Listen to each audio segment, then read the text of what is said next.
کہ جو 5 اگست 2019 کو ہوا، 5 اگست 2019 کو ہوا، اس کا پاکستان کے بااختیار لوگوں کو پہلے سے پتا تھا، یہ ان کا ایک موقف تھا کہ پاکستان بھی ہمارے ہاتھوں سے ان قریب جا سکتا ہے۔ اگر وہ بنگال کو فتح کر سکتے ہیں تو ہو سکتا ہے وہ پاکستان کو بھی توڑ سکتے ہیں، بلوچستان کو بھی الگ کر سکتے ہیں، KPK کو بھی۔ کون الگ کرے گا؟ ہندوستان، نریندر مودی صاحب۔ آپ گداگری بند کیسے کرو اور تم بھیک ملنے پہ لڈیاں بھی ڈالتے ہو، بھنگڑے بھی ڈالتے ہو، کس پہ؟ بھیک ملنے پہ۔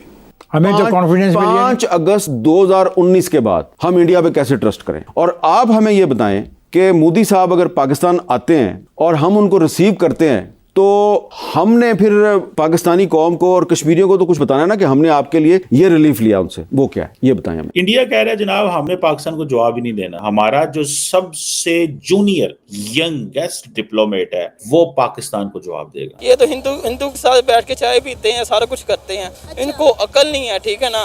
یعنی کہ وہ کہہ رہے ہیں کہ اچھا مودی اب کا لیول نہیں ہے کہ شہباز شریف کو جواب دے، ڈاکٹر جے شنکر کا لیول نہیں ہے کہ شہباز شریف کو جواب دے۔ آپ پرائم منسٹر ہو گے، جھاڑو پوچھو، اللہ بنا لے ہو۔ پرائم منسٹر کی بڑی عزت ہوتی ہے، بڑا اس کا ایک پروٹوکول ہوتا ہے، اوتھے دے انہوں نے منہ نہیں لایا کسی نے۔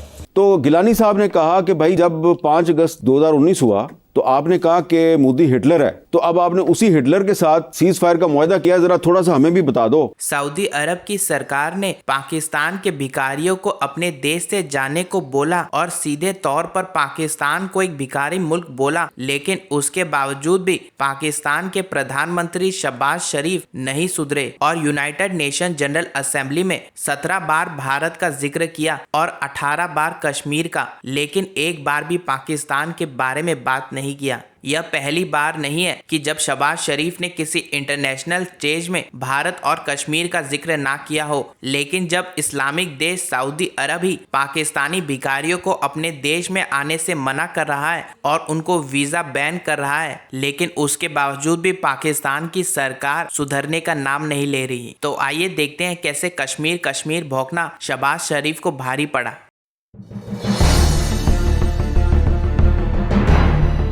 کیا کشمیری رہنما سید علی شاہ گیلانی نے کرتارپور راہداری کی مخالفت کی تھی؟ بالکل کی تھی، اور سید علی شاہ گیلانی صاحب جو ہیں انہوں نے اپنی وفات سے کچھ عرصہ پہلے کسی طریقے سے انہوں نے میرے ساتھ کانٹیکٹ کیا اور انہوں نے مجھے یہ کہا کہ آپ کو یاد ہے کہ میں نے آپ کو 2001 میں دلی میں آپ سے میں نے کہا تھا کہ یہ پرویز مشرف ٹھیک آدمی نہیں ہے، اس پہ کبھی اعتبار نہ کرنا۔ میں نے کہا ہاں جی مجھے یاد ہے آپ نے کہا تھا۔ انہوں نے کہا یہ جو جنرل باجوہ ہے نا، یہ پرویز مشرف کا بھی باپ ہے اور اس پہ بھی کبھی اعتبار نہ کرنا، یہ ہمیں بیچنے پہ تلا ہوا ہے۔ وہ راہداری کے خلاف کیوں تھے؟ وہ یہ راہداری کے خلاف نہیں، وہ یہ کہتے تھے کہ جو 5 اگست 2019 کو ہوا، 5 اگست 2019 کو ہوا، اس کا پاکستان کے بااختیار لوگوں کو پہلے سے پتا تھا، یہ ان کا ایک موقف تھا، اور اس کی تصدیق جو ہے وہ اس وقت کی جو آزاد کشمیر کی حکومت تھی اس میں شامل بہت سے لوگوں نے بھی کی کہ یہ ان کو پہلے سے پتا تھا۔ اور پھر علی گیلانی صاحب جو ہیں وہ ان کے صبر کا پیمانہ لبریز ہوا جب فروری 2021 میں حکومت پاکستان نے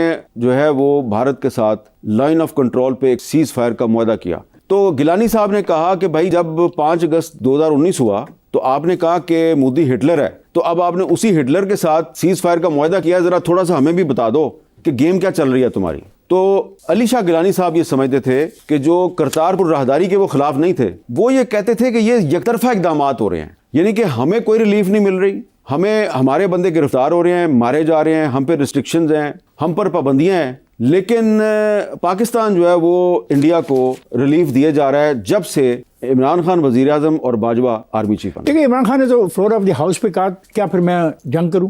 دیکھیں نا، وہ پھر جب ابھی وہ جو تھے ابھی نندن صاحب جو ہیں وہ جب ان کو پاکستان نے گرفتار کر لیا تو اس کے بعد ان کو چھوڑ بھی دیا گیا، تو اس کے بعد تو چاہیے تھا نا انڈیا کو کہ وہ اپنی کوئی لب و لہجے میں تبدیلی پیدا کرتا، لیکن کوئی تبدیلی پیدا نہیں ہوئی۔ لیکن آپ کے پرائم منسٹر نے فلور آف دا ہاؤس پہ کہا کہ آپ جب سے جو انتہا پسند ہیں وہ جنگ کروانا چاہتے تھے، وہ کہتے کیا میں جنگ کروں؟ ہم جنگ نہیں کروانا چاہتے تھے، لیکن ہم یہ کہتے تھے کہ آپ نے جو انڈیا کے ساتھ بیک ڈور ڈپلومیسی شروع کی، ٹھیک ہے، اس کے نتیجے میں انڈیا نے کیا کیا، 5 اگست 2019 کر دیا۔ اس کے بعد پھر باجوہ صاحب جو ہیں وہ اپریل 2022 میں مودی صاحب کو پاکستان کے دورے پہ بلانے کا اہتمام کر چکے تھے اور عمران خان کو پتہ نہیں تھا، تو یہاں سے ان کا یہ کیسے ہو سکتا ہے؟ یا آپ کی بات مان لوں میں یہ کہ پرائم منسٹر کو پتہ ہی نہیں ہے، chief of the army staff دعوت دے رہا ہے؟ بالکل ایسا ہی تھا، میں چیلنج کر رہا ہوں, میں آپ کو چیلنج کر رہا ہوں. کیوں چیلنج کر رہا ہوں؟ ایسے تو نہیں میں اپنے ایک سینئر کو چیلنج کر سکتا. جب یہ بات پتہ چلی وزیر خارجہ شاہ محمود قریشی کو, تو شاہ محمود قریشی نے پرائم منسٹر سے کہا کہ ہم تو مودی کو ہٹلر قرار دے رہے ہیں, ہم تو کہہ رہے ہیں کہ جینوسائیڈ ہو رہا ہے, اور ہمیں بتایا جا رہا ہے کہ مودی جو ہے وہ پاکستان کے دورے پہ آ رہا ہے, 4 دن کا دورہ پاکستان کا, 4 دن کا دورہ. تو آپ مجھے بتائیں کہ کیا آپ اس کو جا کے ریسیو کریں گے یا میں اس کو ریسیو کروں گا؟ اس کے بعد ہمارا کیا بنے گا؟ ہم کیا منہ دکھائیں گے کشمیریوں کو؟ تو عمران خان نے کہا کہ پھر ان کو آپ سمجھائیں کہ یہ مت کریں. تو شاہ محمود قریشی صاحب نے جنرل باجوہ کو اور جنرل فیض کو کہا کہ جی آپ فارن آفس آئیں اور آ کے وہاں پہ ہمیں بتائیں کہ آپ یہ کیا کر رہے ہیں. یہ پیچھے سے جو ہے نا بیک ڈور چینل چلا ہوا تھا جنرل فیض کا اور اجیت ڈوول کا, اجیت کے ساتھ, جی اجیت ڈوول کا. تو اس میں پھر یہ فورن آفس گئے. فورن آفس میں فورن منسٹر نے, فورن سیکرٹری نے, اور جو پورا فورن آفس کا جو عملہ ہے, انہوں نے آرمی چیف کو اور ڈی جی ISI سے کہا جی پہلے آپ بتائیں کہ آپ کیا چاہتے ہیں. انہوں نے اپنا پوائنٹ آف ویو دیا کہ ہم نے انڈیا کو بڑی دیر سے انگیج کیا ہوا ہے اور ہم یہ چاہتے ہیں, یہ چاہتے ہیں, پیسفل نیگوسیشنز, یہ وہ جو بھی ہے. انہوں نے کہا جی کہ ہمیں جو confidence ملی ہے 5 اگست 2019 کے بعد ہم انڈیا پہ کیسے ٹرسٹ کریں, اور آپ ہمیں یہ بتائیں کہ مودی صاحب اگر پاکستان آتے ہیں اور ہم ان کو ریسیو کرتے ہیں تو ہم نے پھر پاکستانی قوم کو اور کشمیریوں کو تو کچھ بتانا ہے نا کہ ہم نے آپ کے لیے یہ ریلیف لیا ان سے, وہ کیا ہے یہ بتائیں ہمیں. ان کے پاس کوئی جواب نہیں تھا اور عمران خان اور ان کے وزیر خارجہ نے انکار کر دیا مودی کو ریسیو کرنے سے. کوشچن یہ نہیں ہے, کوشچن بڑا انٹرسٹنگ ہے. انڈیا کہہ رہا ہے جناب ہم نے پاکستان کو جواب ہی نہیں دینا. ہمارا جو سب سے جونیئر ینگیسٹ ڈپلومیٹ ہے وہ پاکستان کو جواب دے گا. یہ کیا چیز ہے؟ اگر آپ اس مائنڈ سیٹ کو, اس تھیری کو, اس کو ریڈ کریں, کیا مطلب ہے؟ یعنی کہ وہ کہہ رہے ہیں کہ اچھا مودی اب کا لیول نہیں ہے کہ شہباز شریف کو جواب دے, ڈاکٹر جے شنکر کا لیول نہیں ہے کہ شہباز شریف کو جواب دے. ہم تو دنیا کے اور بڑے ٹاپکس, ہم تو دنیا کے اور بڑے ایشوز پہ بات کر رہے ہیں, لیکن جب وہ گھر میں ہوتے ہیں اور ان کو ضرورت ہوتی ہے مودی صاحب کو, تو وہ سابق منسٹر فواد چودھری کا بھی نام لے لیتے ہیں. لیکن یونائٹڈ نیشنز میں کیا کہہ رہے ہیں؟ پاکستان کا نام نہیں لینا. ٹھیک ہے, آپ دیکھیں بیسیکلی کیا ہے, it's to embarrass Pakistan. It is to embarrass Pakistan کو امبیرس کرنا چاہتے ہیں نا. ٹھیک ہے, پاکستان کو وہ چاہتے ہیں ٹو میک اٹ بلٹل, کیا آپ کی تو ویلیو کوئی نہیں ہے, ہمارا ایک 3rd سیکٹری پتہ نہیں کیا, وہ کچھ بھی نہیں, بچہ ہے ہمارا یار, ابھی کل آیا ہے, ہم نے اس کو کہا جاؤ بیٹا جاؤ اس کو پاکستانی وزیر اعظم کو رسپونڈ کر.